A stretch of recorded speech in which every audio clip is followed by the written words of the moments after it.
Et pendant cet assaut, Mohamed Merah a fait preuve d'une énorme capacité de résistance. Il indique aux négociateurs qu'il finira les armes à la main, en indiquant si c'est moi, tant pis, j'irai au paradis. Si c'est vous, tant pis pour vous. Ce qu'on comprend, c'est que Mohamed Merah est quelqu'un qui est piégé, qui n'est pour rien, enfin grosso modo, qui n'est pas responsable des accusations contre lui, et qui réaffirme plusieurs fois: pourquoi est-ce que vous me tuez? Je suis innocent, vous le savez. Un hommage aux victimes de Mohamed Merah à Toulouse en présence du Premier ministre israélien Benyamin Netanyahou. Hommage lors duquel le président français François Hollande a assuré à la communauté juive qu'il veillerait à sa sécurité. Benyamin Netanyahou, lui, a pris la parole en français avant de poursuivre en hébreu et de chanter Israël vivra. בבית משפחת פוגל באיתמר, עם ישראל חי. עם ישראל חי. עם ישראל חי. עם ישראל, עם ישראל, עם ישראל חי.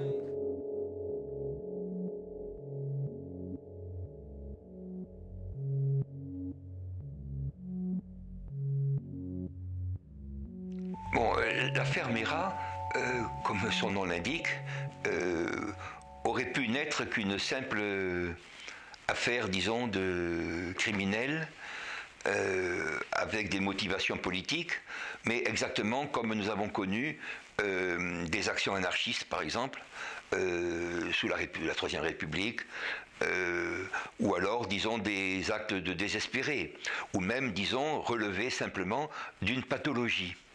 Bon. Dès le départ de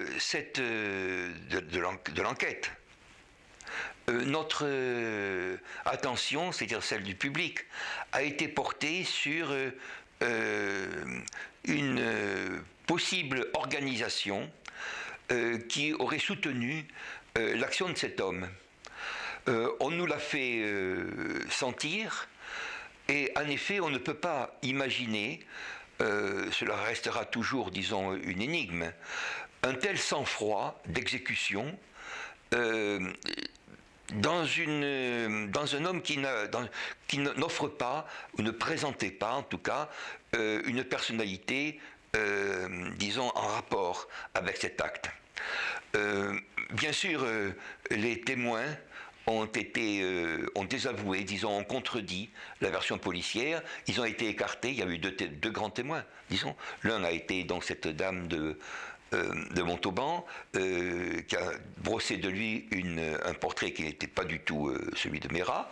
Et ensuite, je crois, l'élève de l'école israélite toulousaine, qui l'a également décrit tout à fait de manière étrangère, quoi, à ce qu'il était. Les écoutes téléphoniques ici ont, comme on le sait maintenant, représenté cet homme comme peu cultivé, ne sachant quasiment pas l'arabe, sauf, disons, un arabe vulgaire, incapable de lire le Saint-Coran. Ces voyages ont été eux-mêmes contredits. Je dirais même que pour ce qui touche l'Afghanistan, nié par les autorités locales et américaines.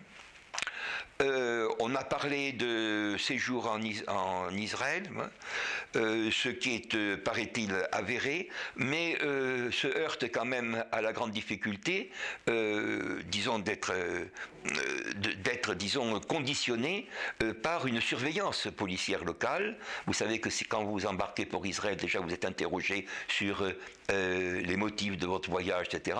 Là-bas, bien sûr, vous êtes quand même, n'oubliez pas surtout ceci, dans un régime qui est un régime d'exception. Le régime de l'entité sioniste, c'est un régime qui vit sous le régime d'exception britannique, qu'il a pris à son compte, et lequel avait été créé pour, disons, confisquer les propriétés appartenant aux nations ennemies, à savoir l'Italie et l'Allemagne, qui avaient, vous savez, des colonies à l'époque, des colonies en particulier très importantes du point de vue allemand, et religieuses du point de vue italien, et ceci a été appliqué aux Palestiniens. Donc, quand vous êtes dans l'État d'Israël, vous êtes confronté, disons, aux conséquences d'un régime militaire d'exception qui n'a jamais été abrogé. Voyez, ce qui explique justement, ce qui justifie même de la part des Israéliens toutes ces mesures qui sont exceptionnelles. Et donc on ne voit pas comment un homme comme Merat puisse passer à travers, disons, ce filet. Sa mort a été bien sûr aussi quelque chose qui est entre le drame. Je l'ai entendu ici, j'ai entendu les coups de feu donc toute la nuit puisque j'habite à 300-400 mètres de chez Merat. C'était des grenades assourdissantes, des choses comme ça. Chacun sait que le ministre de l'Intérieur disait que Sarkozy le veut vivant. Est-ce que d'autres l'ont tué? Mais ça, c'est une hypothèse, bien sûr. Mais une hypothèse que chacun ne peut que se formuler. Comment n'a-t-on pas pu arrêter cet homme en pleine rue au lieu de faire un siège assourdissant qui finalement a tué le principal témoin? Son frère maintenant est présenté comme un dangereux individu. Je dirais que les réflexions sur l'affaire Merat me conduisent à dire que, de même que lui avait été emprisonné, beaucoup de ces jeunes gens qui se lancent dans le crime ou le petit crime, mais simplement parce qu'ils sont à l'abandon dans une société qui ne s'occupe pas d'eux, il faut quand même le dire de façon très, très commune, très simple, quand ils sont en prison, sont toujours pris en main par un service de renseignement ou un service policier, sous prétexte de les contrôler. Et nous avons beaucoup de soi-disant islamistes aujourd'hui qui sont recrutés par des gens qui eux-mêmes sortent de prison. Alors, bien sûr, c'est une manière de voir, dirais-je, qui n'aurait pas surpris un homme comme Balzac, par exemple. Balzac disait que ce qui marchait en France depuis la fin du XVIIIe siècle, c'était la police. Il disait même qu'à travers tous les régimes, c'était les mêmes manières de faire, de surveillance, qui étaient constatées. Je crois que l'affaire Merat a été bien sûr liée à l'affaire de Benghazi, bien sûr, qu'elle est, disons, en rapport avec la politique française à ce moment-là, qui était une politique donc, de coalition avec les Américains. C'est une politique qui se poursuit, et la politique du ministre actuel, de M. Veil, justement, est de s'aligner également sur cette continuité, c'est-à-dire de démanteler des réseaux qui sont eux-mêmes entretenus, puisque nous savons que maintenant, clairement, d'après l'affaire libyenne et l'affaire syrienne, que ce soi-disant islamisme est en réalité, disons, une arme supplémentaire entre les mains de l'OTAN, entre les mains des Américains. Quand on parle de l'OTAN, je veux dire, c'est les États-Unis d'Amérique, qui ont favorisé cet islamisme, comme, je dirais encore plus haut, M. Brzezinski, par exemple, a favorisé aussi les révolutions islamiques, qui ont mal tourné pour les Américains en Iran, bien sûr, parce qu'il y a eu une première révolution, mais il y a eu une contre-révolution de Khomeini, bien sûr, et ce qu'on essaie aujourd'hui, c'est de détruire la contre-révolution de Khomeini pour remettre en place une révolution, voyez-vous, dont le but est justement l'encerclement de la Russie. Bon, ceci c'est dit en peu de mots, comme si par exemple vous deviez résumer la guerre de 30 ans, vous la résumeriez naturellement en 2 ou 3 mots. Et je crois que le grand piège dans lequel qui est préparé aujourd'hui, c'est de criminaliser toute la population nord-africaine en particulier, qui est ici d'abord dans un premier temps poussée à un rigorisme religieux, et en un deuxième temps on dénonce ce rigorisme, voyez, qui est au départ identitaire, comme une potentialité de crime, et on donnera toujours l'affaire Merat, c'est-à-dire qu'on fait une sorte de religion du crime, voyez-vous, avec ces saints. Et ce saint, c'est naturellement Merat. Mais voyez, oui, je sais, j'ai entendu dire, parce que j'ai de nombreux élèves qui m'en ont parlé ici à Toulouse, qui sont très au courant de cette affaire-là, que cet homme était extrêmement médiocre. Et en tout cas, on ne voit pas comment il aurait été endoctriné.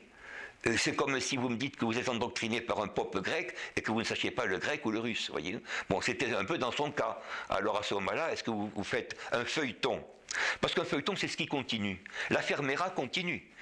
On met en garde, non pas contre ce qu'on découvre, mais ce qu'on nous annonce qu'on découvrira. Et on en découvrira de plus en plus. Naturellement, ceux qui sont les experts, non pas les experts, mais disons les gens les plus sages de notre société, nous avertissent que nous allons vers une sorte d'affrontement civil, voyez-vous, en Europe, Les Allemands seuls ont écrit, d'ailleurs, les journalistes ont écrit sur ce point-là, et cet affrontement civil, qui sera d'ailleurs encadré par des services étrangers, c'est-à-dire les services américains, bien sûr, feront que de cette guerre civile, nous allons supplier de rentrer dans une guerre mondiale, voyez-vous. C'est-à-dire nous allons faire la politique de gribouille, voyez-vous, ou cette politique qu'on appelle aussi de fuite en avant. C'était, je terminerai là-dessus, c'était une politique, c'était d'abord une sorte de réaction militaire, vous savez, dans la guerre russo-japonaise. Les Russes étaient tellement exaspérés de crouler sous l'artillerie japonaise qu'ils préféraient se lancer en avant. Et nous allons faire pareil. Nous n'allons pas supporter cet affrontement civil qui maintenant s'enracine. Voyez-vous, on ne sait pas quel sera le résultat, mais on sait qu'il est attendu. Et on sait pourquoi il est attendu. C'est pour pouvoir nous permettre, nous mobiliser davantage, voyez, nous militariser davantage, nous polisser davantage, si je puis dire, afin d'être, disons, réunis derrière le drapeau américain, voyez-vous, le drapeau du leadership, j'entends, voyez. Et là-dessus, évidemment, bon, on vous expliquera que la Révolution française vient de la Révolution américaine, etc. C'est-à-dire qu'on va essayer de faire un troisième débarquement, mais cette fois-ci pas sur les côtes de l'Europe, on va essayer de le faire en Sibérie. Bon, je crois qu'évidemment, là, nous aurons quand même des surprises, voyez.